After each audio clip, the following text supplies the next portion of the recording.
دیکھیں 9 مئی کے اوپر وائلنس ہوئی، 9 مئی کو آپ لوگ ٹوٹلی رد کیسے کر سکتے ہیں؟ 9 مئی واقعی ہماری تاریخ کے بڑے سانحوں میں سے ہے، اس میں کوئی شک نہیں۔ میری ریکویسٹ ہوگی گورنمنٹ سے ایز اے پاکستانی کہ دیکھیں اس کو پولیٹیکل جنگ کا حصہ نہ بنائے۔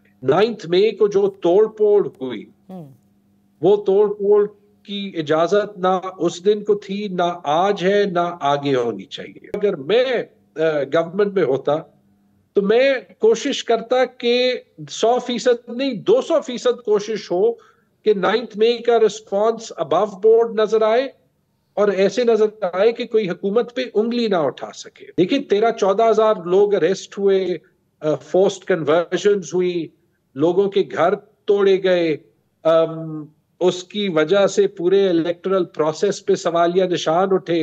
ایک کل ڈاکیومنٹری چلی جو کہ یہ جسٹیفائی کر رہی تھی کہ level playing field P T I کو کیوں نہیں ملنا چاہیے۔ ان دو چیزوں کو سیپریٹ کرنا ضروری ہے۔ جس ٹائپ کا نیریٹو فار ایگزامپل کاکڑ صاحب بیچنے کی کوشش کرتے ہیں یا مرتضیٰ سولنگی بیچنے کی کوشش کرتے ہیں، وہ پبلک نہیں خریدتی۔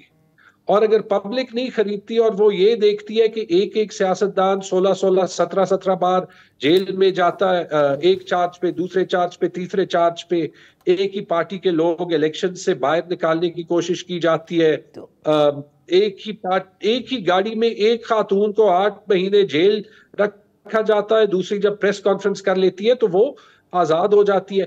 یہ سب کچھ دیکھ کے پبلک میکس اپ اٹس اون مائنڈ۔